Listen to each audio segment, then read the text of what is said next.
Hoy es un día muy especial. El 12 de mayo es el Día Mundial de la Fibromialgia. Y digo que es un día muy especial porque, entre otras cosas, la fibromialgia es una enfermedad bastante nueva, o por lo menos en su reconocimiento. Creo recordar que es en el año 2006, cuando la Organización Mundial de la Salud reconoce esta patología como tal, como una enfermedad por sí misma. Una enfermedad que es muy difícil de diagnosticar porque no se conoce el origen, no se tienen unas pruebas determinadas para diagnosticarla, y si se tiene ese desconocimiento, lógicamente, tampoco existe una curación. Pero bueno, hay tratamientos. Y precisamente vamos a hablar de algunas posibilidades de tratamientos que no están encasillados dentro de lo que conocemos como medicina tradicional, quizá más medicina alternativa. Espero que algún día se caigan ciertas barreras y se empiecen a dar la mano unas y otras. Déjenme, porque voy a hablar con una terapeuta. Bueno, la vamos a conocer, porque la verdad es que el currículum es impresionante, podríamos hablar mucho, pero mejor la saludamos ya. Mar Horta, bienvenida, ¿qué tal? ¿Cómo está? Muy bien y encantada de estar aquí contigo.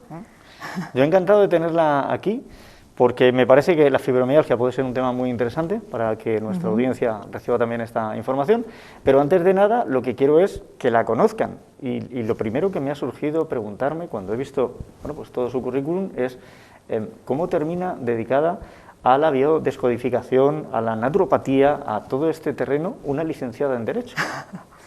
Bueno, pues porque una cosa es la profesión y otra cosa es la vocación, ¿no? Que en algún momento de la vida, de pronto, pues hay un despertar y bueno, esto viene por una historia de que cuando era pequeñita siempre estaba mala de las anginas, siempre estaba mala de la garganta y le pedí a mis padres, porque antes había pocos tratamientos, siempre eran inyecciones y inyecciones, y yo le tenía pánico a las agujas, y entonces le pedí a mis padres que por favor me dejaran esa noche y que si al día siguiente no estaba recuperada, pues que ya aceptaba cualquier tipo de medicación.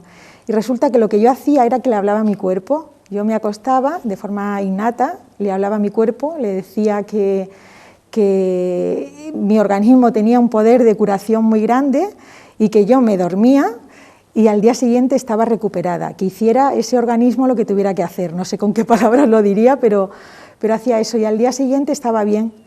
Y eso creó en mí pues una confianza en que efectivamente el cuerpo tiene una capacidad y un poder de curación bestial, tan grande que si supiéramos realmente y tuviéramos conciencia de todo eso, casi nos asustaríamos.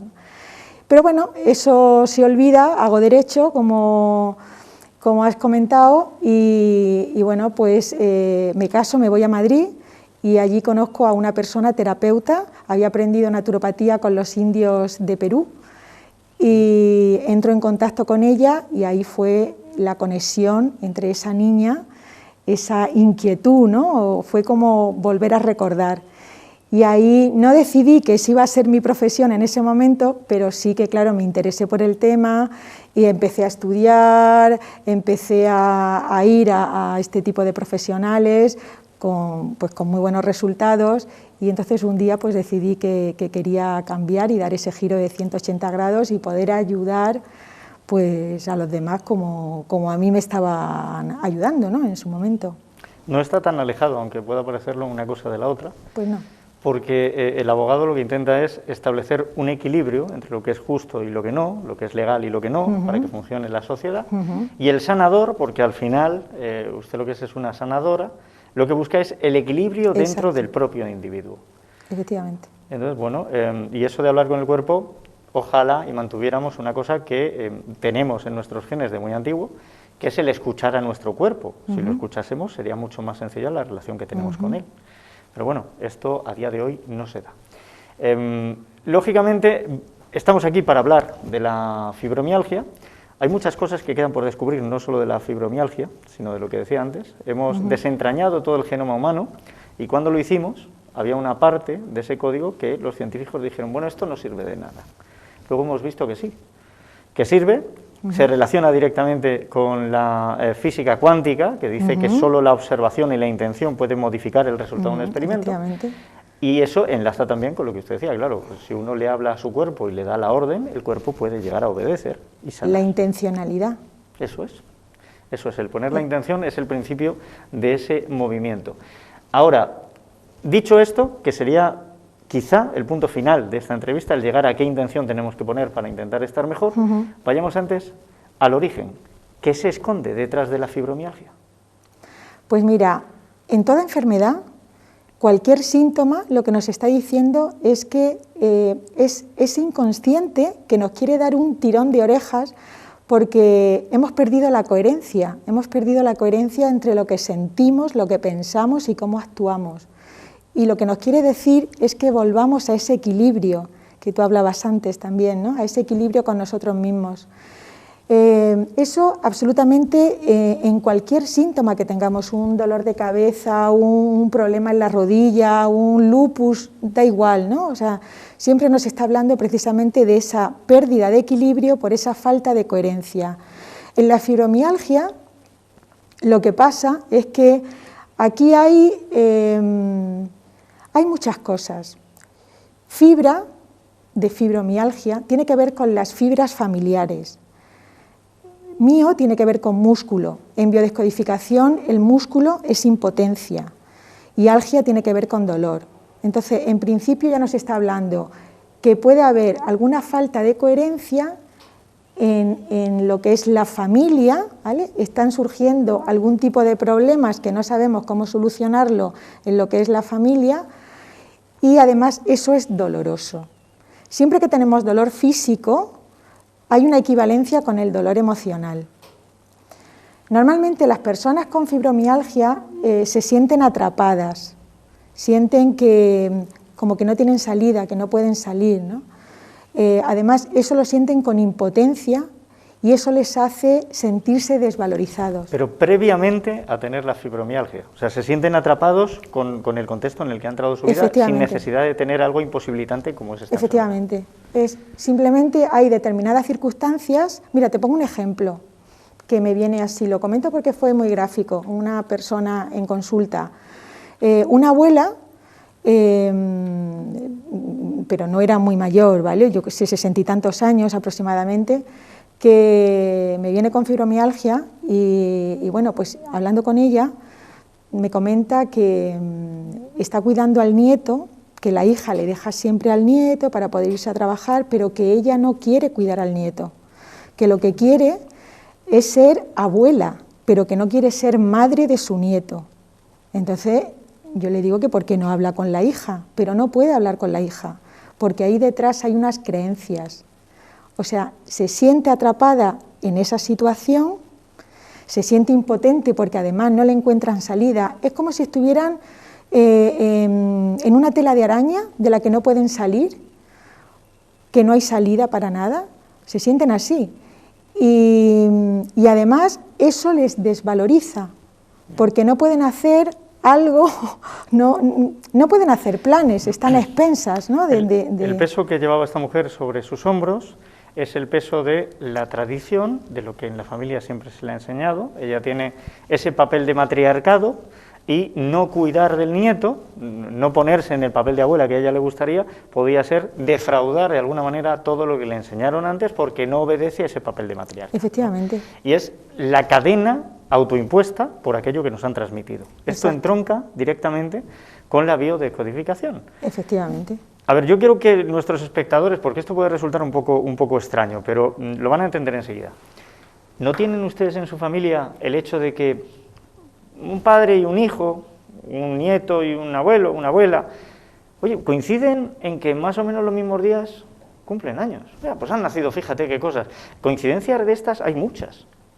Bueno, pues esto obedece también a la biodescodificación. Ha habido algo que ha causado un input en nosotros, en uno de los individuos de la rama familiar, que ha hecho las cosas de una manera y nosotros lo hemos ido repitiendo, lo hemos ido replicando, ¿no? Y esto cuando se traduce al comportamiento, pues desencadena en patologías, porque si tu funcionamiento en la vida no es acorde al que hizo aquella persona, a lo que mejor todo le fue muy bien, pues empiezas a tropezar, estás haciendo algo con lo que realmente tú no estás cómodo. Mira, venimos programados, porque precisamente lo que tú hablabas al principio de esos genes que parecía que no valían para nada, esos genes vienen con una información, que era lo que parece que no valían, ¿no? Pues vienen con toda la información de todo nuestro árbol transgeneracional. y somos hologramas de nuestro árbol generacional, tenemos toda esa información. ¿Qué es lo que ocurre? Pues que el programa, ese programa que tenemos, pues en un momento dado se activa.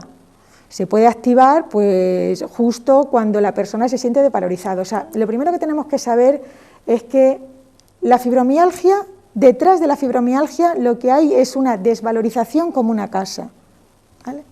Da igual que la persona tenga 3 carreras, sea doctor en física cuántica, y da lo mismo, ¿vale? Pero detrás de una fibromialgia hay una desvalorización muy grande. Suele ser en la rama familiar, en las fibras familiares, algo ocurre ahí, puede venirle por una falta de reconocimiento del padre, por ejemplo. Entonces, efectivamente, que entonces ahí pues nos iríamos a esa información que hay que ver, ¿no? De dónde viene. Los padres son nuestros primeros dioses, entonces normalmente el que tiene que reconocer al bebé o a la persona es el padre, porque la madre lleva un reconocimiento implícito con su cuidado. O sea, la madre, por el simple hecho de cogernos y darnos el biberón o darnos de mamar, ya se reconoce, ¿vale? Ya reconoce la madre, pero el padre no. El padre tiene que reconocer explícitamente. Por ejemplo, un niño adoptado, ¿vale? La madre no lo reconoce. Entonces ahí habría una falta de reconocimiento, pero también hay un conflicto de abandono, no solo de reconocimiento. Vale, pues no significa que si hay una falta de reconocimiento va a terminar en una fibromialgia, por supuesto que no, porque eso simplemente es el nombre, ¿vale? Hay una desvalorización.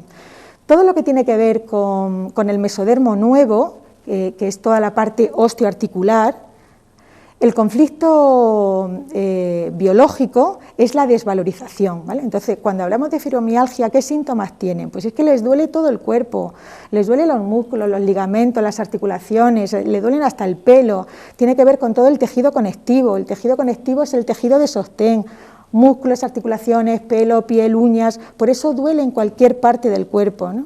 Pues todo eso, ya el doctor Hammer dijo que todo eso le corresponde al mesodermo nuevo, y el conflicto biológico es la desvalorización, el sentido biológico es el movimiento, ¿vale? No podemos movernos y por eso se genera esa impotencia, ¿no? Todo esto a nivel físico. A nivel emocional, esa impotencia está por las determinadas circunstancias que te están ocurriendo en la vida. Es como si quisieras pegar puñetazos, ¿vale? Pero estuvieras encerrado en una tela de araña y no puedes. Pues al final es agotador, es como si tuvieras agujetas en todo tu cuerpo, ¿no? Vamos, que como te estás limitando a algo que desearías, que incluso sabes a nivel subconsciente que te iría mucho mejor y no lo haces, esto se traduce, esa demanda emocional se traduce en un dolor físico en el cuerpo que lo que hace es indicarte dónde está el problema. El problema está precisamente que no te mueves, y cómo se manifiesta con unos dolores que te impiden moverte. Claro, lo que pasa es que en la fibromialgia, aparte de esa desvalorización y de esa impotencia, también hay una obligación, o sea, hay como diferentes conflictos, ¿vale? Hay conflictos, el conflicto central sería la dirección, o sea, no sabes hacia dónde dirigirte, ¿no? Las caderas tiene que ver con ese conflicto, ¿no? La mayoría es que me duelen mucho las lumbares, me duelen mucho todo lo que es las caderas, ¿no? Y el órgano que representa eso son las suprarrenales. Las suprarrenales son unas glandulitas que tenemos encima de los riñones, que sería como la batería del coche, ¿vale? Entonces, cuando tenemos pues ese agotamiento suprarrenal, tenemos un cansancio extremo, ¿no? Se parece mucho a lo mejor a una depresión, a un estado depresivo, pero cuando hay un agotamiento suprarrenal la persona tiene el ánimo, o sea, la persona quiere hacer cosas, ay, pues yo me iría al gimnasio y me iría por ahí a andar y tal, pero no puedo con mi cuerpo. Si lo único que quiero es que me dejen en paz y estar sentado en el sofá, ¿no? Eso sería un agotamiento, porque está ese ánimo, pero no puedo, la batería del coche se me ha agotado, ¿no? No, pero entiendo que eso ocurre, o sea, el que uno tenga ganas, que tenga intención de hacer, pero su cuerpo no le deje, es porque incluso aquello que ibas a hacer, lo ibas a hacer arrastrando contigo todo ese peso, toda esa carga emocional. Sí, por supuesto, claro. En el momento que te desprendas de la carga emocional, el cuerpo te va a responder. Exactamente, sí. Partiendo de la base de que dentro de la biodescodificación encontramos también una explicación a por qué surge este problema. ¿Podríamos hablar de que la fibromialgia tiene algún tipo de carácter hereditario? Mira, la fibromialgia no tiene un carácter hereditario. Lo que pasa es que lo que se hereda es una manera de vivir. Pero yo creo que muchas cosas, bueno, yo creo que no tiene nada carácter hereditario, ¿vale? Porque al final, fíjate que somos capaces de activar o desactivar un gen simplemente con el pensamiento. Mi pensamiento, mi intencionalidad, cómo yo me enfrento, ¿no? O sea, lo que hablamos del positivismo, ¿no? Pero ya sin quedarnos, sin ya entrar en eso. Y eso está demostrado, ¿vale? Solo con mi pensamiento yo puedo activar o desactivar un gen. Entonces, ¿qué es hereditario? Si yo tengo el poder, ese poder de sanación que decíamos antes. ¿Qué es lo que se hereda? Se hereda una manera de vivir. Yo he visto a mamá cómo hace las lentejas y sigo haciendo las lentejas 50 años más tarde igual que mamá. Pues igual que eso, lo que se mama en la cuna, pues parece que queda para toda la vida. Entonces tenemos que hacer una toma de conciencia si queremos cambiar algo. Simplemente eso. Esto nos lleva a una conclusión lógica, porque claro, la gente dirá, bueno, ¿y por qué hace 50 años no pasaba? Porque hace 50 años teníamos una manera muy encasillada de vivir. En el momento que se abre esa libertad de que cada uno puede vivir de otra manera, pero seguimos anclados a una cosa que viene de mucho más atrás y que no nos deja elegir otro camino, es cuando el deseo de querer cogerlo, pero que no nos lo permita eso que nos han inculcado, desencadena en estos problemas. Efectivamente. También hay un conflicto a la muerte en las personas con fibromialgia, pero no a la muerte física, sino a la muerte de perder la identidad. Si yo estoy obligada o me siento obligada a hacer algo que no quiero hacer, pero no tengo otra opción y no le veo salida, ¿dónde estoy yo? Y además estoy obligada a hacerlo por mis creencias, que al final identificamos las creencias con lo que yo soy. No es verdad, pero si tú a una persona le quitas sus creencias, ¿qué queda? Se queda perdida, ¿no? Entonces, por eso a veces nos aferramos tanto a esas creencias, incluso aunque nos esté haciendo daño. Y al final, pues puede venir una fibromialgia o puede venir cualquier tipo de desvalorización, ¿no? Viene esa falta de coherencia que te decía. O sea, en el ejemplo que te he puesto, esta abuela pensaba que quería ser abuela del hijo, pero no madre, sentía que quería ser abuela del hijo, pero no madre, y cómo actuaba como madre del hijo. Entonces, cuando tú eso lo mantienes en el tiempo, pues tenemos como un nivel superior, inconsciente, o llámalo X, ¿no?, que te tira de las orejas y te dice, espabila, ¿qué estás haciendo? No estás siendo coherente, que esta no es la vida que tienes que llevar. En realidad, y aunque no se entienda, el síntoma nos salva la vida. El síntoma, si fuéramos capaces de escucharlo, sería nuestro aliado.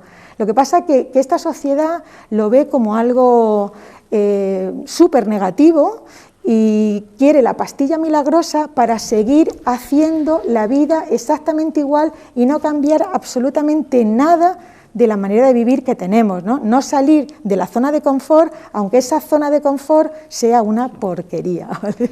Digamos que la fibromialgia es el camino de las miguitas de pan que te indica por dónde tendrías que volver para salir de ese bosque en el que te has metido, pero nos empeñamos en seguir adelante, en ignorar las miguitas y seguir adelante. Claro, ¿qué tendríamos que hacer? Pues parar. Lo primero es parar. Cuando uno no sabe por dónde seguir y se encuentra perdido, deberíamos parar. Pero a veces parar también es doloroso, sí, ¿vale? Y deberíamos parar y tomar conciencia y volver donde nos perdimos.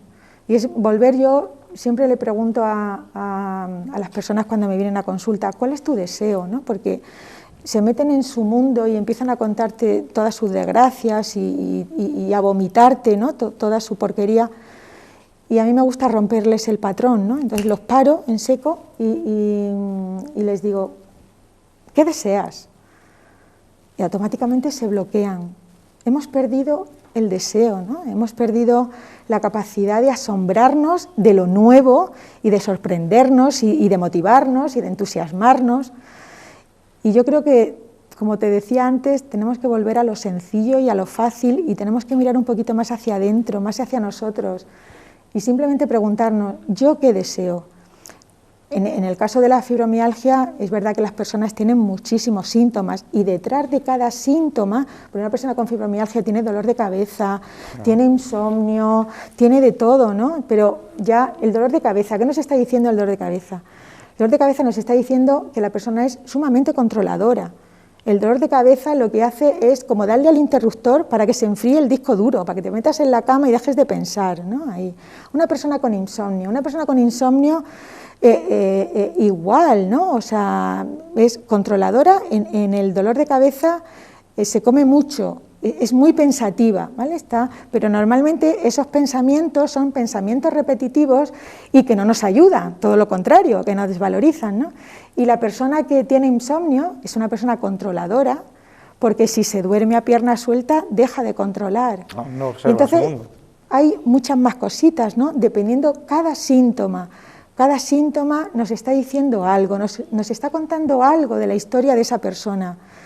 Y como tienen tantos síntomas, evidentemente no puedes ir y abordarlos todos de una vez, pero la toma de conciencia y empezar de uno a uno, ¿no? Intentando soltar, intentando pues darte cuenta de lo que deseas, aunque sea una tontería. Esto es como un castillo de naipes. Sí. Cuesta quitar el primero, exacto, pero a medida que vas quitando es mucho más fácil ir derrumbándolo todo para reconstruir, para orientar otro camino, ¿no? Voy a volver a lo que decíamos antes, un deseo que queda carenciado, que nos gustaría hacer una cosa pero no, por lo que mamamos. Esto es una manera de enlazar unas cosas con otras, lo que mamamos, porque claro, estamos descubriendo muchas cosas. Ahora hemos descubierto que el intestino es el segundo cerebro, que hay muchas cosas ahí en nuestro origen. Claro. ¿La alimentación tiene relación también con la fibromialgia? Claro, mira, como tú has dicho, el intestino es nuestro segundo cerebro, porque absolutamente todos los neurotransmisores que tenemos aquí, en más medida están aquí. Por ponerte un ejemplo, el triptófano, que es el precursor de la serotonina, la hormona de la felicidad y tal, vale, pues se genera el 95-96% en el colon ascendente, solamente un 4 o un 5 se genera aquí, ¿vale? Normalmente las personas que tienen fatiga crónica, tienen un bloqueo en la serotonina, con lo cual fíjate, o sea, lo primero, ese estado anímico de tristeza o de tal, ¿no? Lo primero que tendríamos que hacer es trabajar la parte intestinal. Luego, además, todos los dolores y todas las enfermedades se producen en un terreno acidótico, ¿vale? Un terreno acidótico es un terreno de envenenamiento, comemos muy mal, estamos intoxicados, ya no solo por la comida, sino también por lo que respiramos, por lo que pensamos, ¿no? Si ampliamos un poco el círculo. Pero evidentemente, o sea, es imprescindible. Fíjate, el factor oculto de hacer un buen trabajo en fibromialgia, a nivel físico ya estoy hablando, es la detoxificación hepática. Sin una detoxificación hepática es imposible trabajar a nivel natural con la fibromialgia. Y claro, tienen tantos síntomas estas personas, es la pescadilla que se muerde la cola, porque toman mucha medicación porque están muertecitas de dolores, porque la mayoría son mujeres, ¿no? y necesitan calmar ese dolor que tiene. Y al final, pues es esa pescadilla que se muerde la cola. Pero lo primero que habría que hacer es una buena detoxificación hepática, trabajar, por supuesto, y regular la flora intestinal, sí, eso es muy importante, porque la mayoría suelen tener un exceso de flora patógena a nivel intestinal. Es como si tuviéramos, bueno, pues tenemos la flora de putrefacción, ¿vale? Pues donde está toda la mierda, la flora de fermentación, y entonces tienen que estar equilibradas, ¿vale? Pero a veces esta flora, vamos a decirle mala que no es, ¿vale? Que es súper necesaria si está equilibrada, pues prolifera, y una de las cosas que produce es pues dolores de cabeza, insomnio, mareo, sensación de resaca, por las mañanas sobre todo, en fin, deseo de tomar dulces, en fin, ¿no? Y lo primero que hay que hacer es equilibrarlo, porque casi el 90% de las personas con fibromialgia, yo en consulta me he encontrado el 100%, pero casi el 90% de las personas con fibromialgia tienen ese desequilibrio a nivel de floras, ¿no? Entonces habría que que trabajar eso. La flora se puede regular de muchas maneras. Sí. En esta sociedad buscamos la recompensa inmediata, el azúcar da recompensa inmediata, el azúcar merma la microbiota que nos viene bien. El azúcar es un veneno. Sí. ¿Vale? Sí, pero además, Hofer decía que la única diferencia entre el azúcar y la cocaína es que una es legal. Bueno, que una se esnifa y la otra no. Pero ¿Vale? sí, efectivamente, sí, además... En el poder de adicción, ¿no? Hablaba sí, el poder de adicción, del poder de adicción. Seguramente es superior el del azúcar. El del azúcar. El de la cocaína. Y además se crea, ¿no? ese deseo de... Y además, cuanto peor estamos a nivel emocional, más deseo tenemos de tomar azúcares. El azúcar habría que suprimirlo o eliminarlo, y el trigo también habría que eliminarlo. Hay veces que incluso el gluten, si no totalmente... Estamos abriendo una puerta, Mar, que da para meses. Claro, porque si entramos ahí ya tendremos que explicar que el gluten no es algo natural, que se consigue por hibridar semillas para conseguir que sean más resistentes. Sí. Y que... Lo dejamos en el trigo. Vamos a dejarlo en el trigo, pero sí le iba a preguntar, ¿cambio alimenticio entonces sería pertinente hacer? Por supuesto, suprimir los azúcares o eliminarlos lo máximo posible, reducirlos. Nada de azúcares añadidos. Nada de azúcares añadidos, sí. Y el trigo, ¿vale? El trigo está modificado, ¿vale? Y además... Nada de harinas refinadas. Nada. Vamos al integral y si puede ser de cáscara. Sí, completa. pero no de trigo, ¿vale? Puede ser el trigo, dice, ¿me lo puedo tomar trigo integral? No. Tampoco. Búscate avena, en fin, trigo sarraceno, el trigo sarraceno que no es trigo, ¿vale? Aunque se llame trigo sarraceno, no lleva gluten el trigo sarraceno. Y otro tipo de harinas y los lácteos. Es importante suprimir los lácteos, porque los lácteos generan un terreno acidótico bastante importante. Alcalinizan a nivel de estómago, por eso cuando a lo mejor tenemos acidez y nos tomamos un vaso de leche, baja la acidez porque alcaliniza a nivel de estómago, pero acidifica a nivel de tejido. Y cuando... todos estamos en un terreno acidótico por la manera de vivir, el estrés y todo esto. Bueno, pues cuanto más acidóticos estemos, más dolor vamos a tener. Si encima tenemos una fibromialgia, pues mucho más dolor vamos a tener. Y entonces habría que quitarlo. Luego además, claro, siempre que tienes dolor hay inflamación. La leche tiene bastante ácido araquidónico, el ácido araquidónico es proinflamatorio, sobre todo, no es por el tema de la lactosa, ¿no? Que me pregunta mucha gente, el tema de los lácteos, porque la lactosa, compras leche sin lactosa y no hay ningún problema. Sobre todo es por el tema del ácido araquidónico, que es proinflamatorio, y la caseína, ¿vale? La caseína es la proteína láctea, que como tal proteína necesita un medio ácido para ser digerida, pero esa caseína lo que hace es que anula la acción de los jugos gástricos, produciendo malas fermentaciones y putrefacción intestinal. Con lo cual, pues, a ver, una alimentación saludable la debemos hacer todos, pero una persona con fibromialgia tiene que ser mucho más exquisita. Mira, una persona con fibromialgia necesita cambiar muchas cosas en su día a día. Su zona de confort la tiene que poner patas arriba. Y su zona de confort es todo. La alimentación es su zona de confort. O sea, solo tendría que fijarse lo que hace. O sea, llevar un diario, ¿vale? Y para enfocar esa atención y poder cambiar cosas, y que se fije durante una semana qué hace, qué desayuna, qué come en cuestión de alimentación, qué cena, qué piensa. Pero no cambiarlo todo al mismo tiempo. No. Esto sería un diario, decir, hoy he cambiado esto del desayuno. Pero y veo... no lo digo para que lo cambie, lo digo para que tome conciencia de eso. Mira, el simple hecho, en alimentación eso, pero yo recomiendo también el decir, ponte 3 alarmas en el móvil de forma aleatoria y cuando pite, fíjate en qué estabas pensando. Es curioso, pero te va a dar muchísima información, porque hemos dicho que un pensamiento puede activar o desactivar un gen. Sí. ¿Vale? Entonces, si yo cada vez que suena el pitido, esas 3 veces al día, esas 4 veces al día, o repetidamente, durante una semana, durante un mes que yo me fijo en lo que estoy pensando, todos son pensamientos negativos, no puedo con la vida, no voy a salir de aquí nunca, esto es mejor morirse, y voy a estar así, no puedo ni hacer la cama. Esto hay una cosa que la gente tiene que entender. Cuando perdemos a alguien, nos esmeramos mucho en acordarnos de esa persona, sobre todo al principio. Podemos recordarlo en los momentos buenos o en los momentos malos, pero cada recuerdo, cada vez que se repite, está creando unos axiomas, está creando unas conexiones neuronales que van a ser el camino más fácil. Si siempre recordamos lo malo, nos va a llevar a lo malo. Si recordamos lo bueno, lo bueno.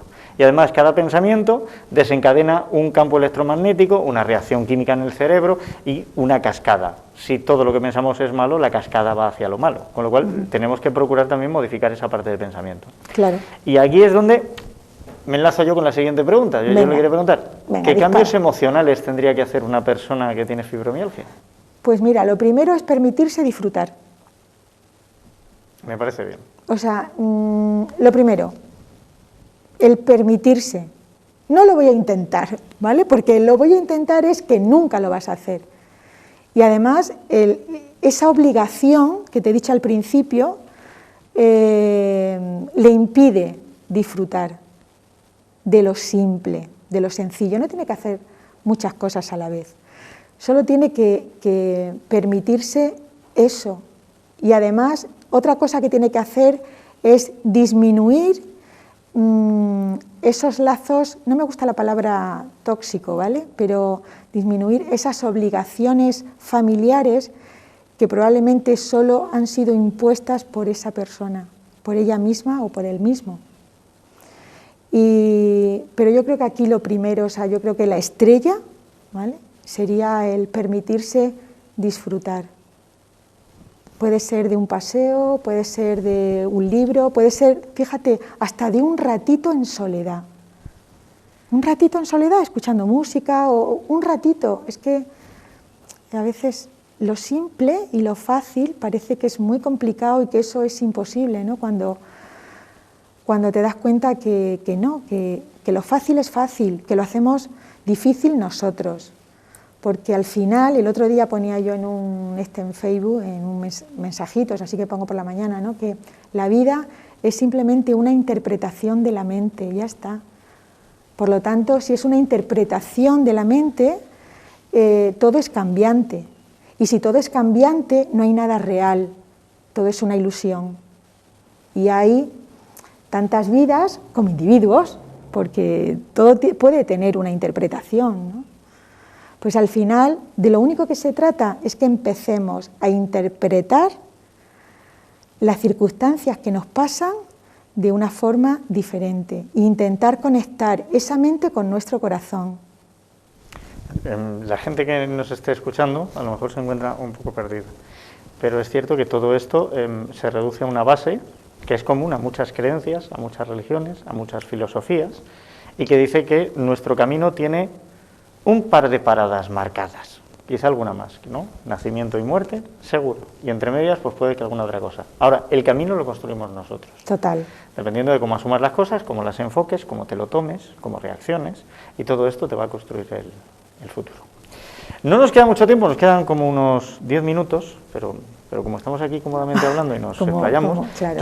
Yo tengo aquí algunas preguntas que nos han dirigido también, bueno, pues algunas de las mujeres de AFAMER, porque esta charla la hemos celebrado en este día también. Yo quiero decir que no lo he dicho al principio, que hace un año estuvimos en contacto con AFAMER y no se pudo hacer pues por todo el tema de la pandemia y del confinamiento y tal, y hace un poquito de tiempo se volvieron a poner en contacto, así que muchísimas gracias de verdad a AFAMER, a vosotros por la divulgación, y sí que quería decirlo porque no quería que se me olvidara el dar las gracias tanto a AFAMER como a vosotros. No, gracias a ti. Vamos a ver, yo estoy disfrutando, creo que se nota más que un marrano en un charco. Yo también, no. Se nota, ¿verdad?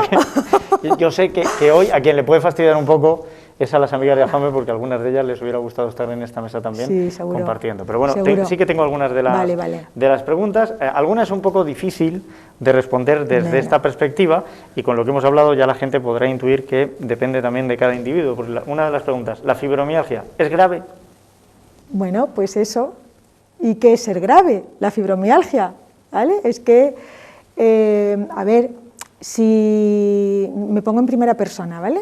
Sí. Si yo soy una persona que tiene fibromialgia, por ejemplo, que no la tengo, y que no puedo hacer nada, me cuesta trabajo hasta levantarme, estoy cansada todo el día, es que no quiero, ¿para qué seguir viviendo? Pues para mí sí que es grave la fibromialgia, porque me impide llevar una vida con calidad. Yo creo que todos queremos tener calidad de vida. Pues si no tengo calidad de vida porque tengo unos síntomas crónicos, pues para mí sí que sería grave en ese aspecto. Pero también hay que decir que al final la responsabilidad de mi salud la tengo yo, no la tiene nadie. Dicho de una manera con un ejemplo muy analógico para que todo el mundo lo entienda. Si una persona queda postrada en una cama que no se puede mover, pero desarrolla un mundo interior muy rico, sabe ser completamente feliz y disfrutar de lo que la vida le brinda, incluso en esa situación, estando en la misma cama, con el mismo mal y paralizado de la misma manera, su situación es mucho menos grave que el que, estando allí, no piensa nada más que morir. Claro. Yo creo que lógicamente la fibromialgia es grave, pues en la medida que nos limite, nos imposibilite y no nos permita continuar. Efectivamente, o sea, yo quiero tener una vida plena, quiero disfrutar de todo lo que pueda y me pueda permitir y sentirme bien. O sea, te tienes que enamorar de la vida y te tienes que enamorar del proceso, porque si no, al final siempre estarás en el pasado o en el futuro. La única forma de vivir hoy y de disfrutarlo a tope es enamorándote del trayecto. Ese trayecto tendrá cosas pues positivas y otras cosas pues no tanto, pues tomarte que esas cosas positivas, disfrútalas, que están para ello, y las cosas que no sean tanto o que en un momento dado pues puedes sufrir, aprende de ellas y sigue, ¿no? Pero no te puedes limitar. Mientras que si no tienes esa vida plena y piensas que no tienes salida y que no vas a poder llevar en tu vida esa vida plena, pues hombre, para mí sería grave. En esos términos, no estoy hablando en términos médicos, ¿vale? Estoy hablando en esos términos. Pero creo que tenemos un poder de autocuración bestial, hay remisiones espontáneas a cientos, ¿vale? Hay tropecientos libros, no de fibromialgia, sino de todo, de cáncer. Yo qué sé, recuerdo un libro de Morir para ser yo, de Anita Morjani, por ejemplo, ¿no? Que como, pues es que estaba ya muriéndose, vamos, ¿no? Y de pronto hay remisiones espontáneas y hay muchos casos de remisiones espontáneas. Podemos perfectamente salir de la fibromialgia, pero para salir de la fibromialgia tenemos que romper el patrón en todos los aspectos de nuestra vida, en la parte física, en la parte emocional y en la parte energética. Y si somos capaces de hacer eso, lo que pasa, eso es duro, amigo, es duro, y además te tienes que enfrentar a ti mismo, ¿no? Y no hay mayor demonio que uno mismo. Entonces a veces es más fácil quedarte en la zona de confort y no cambiar. Nos cuesta mucho cambiar. No se quiere cambiar determinados comportamientos, determinadas actitudes, porque el cambio lleva sufrimiento. Lo que pasa es que es cierto, somos cómodos, es que estás situado en algo y dices, ¿para qué lo voy a cambiar? Yo les recomendaría a nuestros espectadores que se acuerden de esa frase que dice, si algo funciona, ¿para qué cambiarlo? Exacto. Pero si algo mal funciona, pues habrá que intentar mejorarlo, ¿no? Claro, lo que pasa es que ahí lo que está influyendo es el condicionamiento. Entonces tenemos un condicionamiento social, un condicionamiento familiar, un condicionamiento personal, que ahí estarían las creencias, y entonces, como todo eso, como te he dicho al principio, es lo que nos identifica, por eso te decía que hay un conflicto, las personas con fibromialgia tienen un conflicto con la muerte, pero no física, sino de nuestra identidad, ¿no? De la identidad. Pues... Si me aparto de lo que me han enseñado, si intento ser ¿Dónde ya no te soy quedas? yo. Exacto, ¿dónde te quedas? ¿Dónde te quedas? O luego a lo mejor, luego viene el tema de la edad, ¿no? Es que ya soy muy mayor. Por la edad también nos preguntan, dicen que si hay alguna edad más propicia para que aparezca esta enfermedad. A ver, pues yo conozco gente, por ejemplo, bueno, Laín García Calvo, que es, él dice que con 15 años le diagnosticaron fibromialgia y él salió, ¿no? Y tenía 15 años. ¿Qué es lo que pasa? Que normalmente ocurre en edades más, cuando somos más mayores, porque estamos más condicionados, hay más obligaciones, hay más carga, llevamos más peso, suele pasar más en mujeres que en hombres, porque las mujeres normalmente nos echamos más carga, la carga de la familia, de la casa, por lo menos hasta ahora, ¿no? Y además es lo que hay en el inconsciente colectivo, eso lo podemos cambiar, pero ahora mismo hay una información en ese inconsciente colectivo y es esa, ¿no? Nos echamos más carga, hay más mujeres o digamos familias que aunque el hombre ayude, hoy por hoy la carga la lleva la mujer en casa, que estén al 50%. ¿Que hay que cambiar eso? Pues claro que hay que cambiarlo, pero ahora mismo por eso ocurre más en mujeres que en hombres. Te he dicho al principio que hay una desvalorización, hay una obligación, tiene que ver con la familia, impotencia, y al final cada vez las mujeres nos echamos más carga, no solo trabajamos fuera de casa, sino que también pues llevamos más labores de casa normalmente que los hombres. Digamos que la liberalización de la mujer a muchos sentidos no ha sido una liberalización. Le han ampliado el espectro de esclavitud. La mujer pues antes mira, estaba encerrada en casa, básicamente. Claro, eso quizás suene un poco mal, ¿vale? Sí, bueno, eso quizás suene un poco mal. Tampoco soy muy políticamente correcto. Pero, vale, genial, pues sí. Claro, pues te digo, pues sí, exacto, yo lo digo que hemos salido perdiendo. Aunque esto no sea políticamente correcto decirlo, un poco sí, pero bueno, es que llevamos mucha carga, es cierto que llevamos mucha carga. La mayoría, es verdad, y yo conozco parejas que lo llevan al 50%, y es fantástico, pero son los menos, ojalá eso lo podamos conseguir, ¿vale? Y las personas que tenemos hijos, pues intentemos educar a esos hijos de esa forma, ¿no? Mira, la mujer es creadora, ¿vale? Pero para que la mujer sea capaz de crear, necesitamos hombres conscientes, ¿vale? Pues ya está. Pues, por favor. O sea, me gusta eso, la mujer es creadora. La mujer es creadora. Y el hombre, bien, gracias. ¿Queremos crear algo nuevo? Vamos a ver, ¿queremos crear algo nuevo? Mimarnos, hombre, mimarnos. Mimarnos. Porque el hombre tiene que ser consciente para que la mujer... Lo que no nos va a mimar es el tiempo. Nos quedan un par de minutos, poco más. Y preguntan por aquí también, ¿esta enfermedad tiene fases? Bueno, me imagino que tantas como pueda tener el individuo. Claro, y bueno, y si nos fijamos a nivel emocional, pues al principio pues empieza de una forma... Mira, el dolor y cualquier síntoma, porque el conflicto es el mismo. O sea, si tú tienes... dolor de cabeza, por ejemplo, en la fibromialgia, ¿no? Esa persona que siempre está pensando, la intensidad es diferente, pues va a depender de ese disco duro que no para o que lo dejas parar de vez en cuando, ¿no? O el tener, yo qué sé, pólipos a nivel intestinal o tener un cáncer de colon, o divertículos o un cáncer de colon. O sea, la diferencia, ¿cuál está? En la intensidad del conflicto, cómo la persona haya vivido el conflicto. Esa intensidad, pues ahí en esas fases al principio, bueno, empiezas a tener contacto con esa impotencia de valorización, ¿no? Con esas circunstancias que activan el proceso, ¿no? Te lo activan y luego al final tú mismo haces crónico o cronificas la situación porque vas aceptando determinadas situaciones que no quieres, pero como estás condicionado por el entorno, por la familia, por lo que sea, al final entras y te quedas pequeñita, te desvalorizas y empieza el cuadro. Hay un dicho que a mí me encanta y que lleva mucha razón. Dice que los ojos se fían de sí mismos, los oídos se fían de todo el mundo. Y a veces lo que te cuentan te condiciona mucho. Exacto. Nos queda tiempo para una pregunta más, y aquí tengo dos, pero una de ellas yo creo que está más o menos respondida. ¿Qué ejercicio físico puede ayudar? ¿El tipo de alimentación ayudaría? Sí, ayudaría, lo hemos hablado.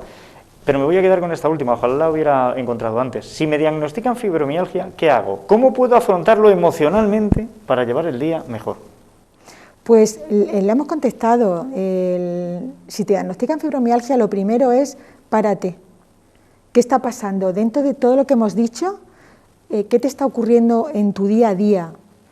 ¿Cuál es la circunstancia en la que te sientes atrapada, que no eres capaz de salir? O sea, lo primero es la toma de conciencia. Por eso necesitamos pararnos, porque cuando paramos el ruido. Necesitamos quedarnos en silencio, ¿no? Con nosotros. Y en esa vacuidad del ser, en ese silencio creamos, ¿vale? Y a partir de ahí, empezar a cambiar las cosas que en ese momento, en la circunstancia donde estamos, sí que somos capaces de cambiar, con el objetivo de empezar a disfrutar, permitirnos el disfrutar, si es que hay que empezar por ahí. Y lo que has dicho del ejercicio físico, hay una máxima y es que lo que no se mueve se atrofia. Da igual que te duela el alma o que te duelan las pestañas. Si te duelen las pestañas, muévelas más. Porque si dejas de moverlas, se atrofiarán. Bueno, pues hemos hablado de la fibromialgia, hemos hablado mucho. No les hemos dicho en ningún momento que tengan que renunciar a la medicina tradicional. Simplemente les hemos dado otro enfoque, otra manera de ver esto. Les recomendaría, si tienen la posibilidad, que echen un vistazo en internet y busquen un vídeo que es cómo hacerse amigo del estrés. Más que nada porque en ese vídeo se explica un experimento que se desarrolló en Estados Unidos durante 20 años. A una gente se le dijo que el estrés era malo y a otros que el estrés era bueno. 20 años después, a los que se les dijo que el estrés era malo, habían muerto en mayor porcentaje que a los que se les dijo que era bueno, que habían muerto en el mismo porcentaje que los que ni consideraban el estrés. Entonces, esto nos enseñó que cuando uno percibe una cosa como mala, desencadena una lluvia, una tormenta hormonal que es distinta a cuando lo percibe como buena. Y el resultado es similar a cómo lo percibes. Si lo percibes malo, el resultado es malo; si lo percibes bueno, el resultado es bueno. Enfoquen el tema de la fibromialgia de la misma manera. Mar Horta, un auténtico placer, de verdad me ha gustado mucho la charla. Pues igualmente, me he sentido como en casa, vamos, me ha faltado el café. Si lo hubiéramos pensado antes, lo podríamos haber solucionado. Bueno, no pasa nada. Mar, lo dicho, yo espero que tengamos oportunidad de hablar más veces. Pues me encantaría. Gracias. Gracias a ti. Y ustedes tienen pues todas las citas que quieran aquí en este espacio.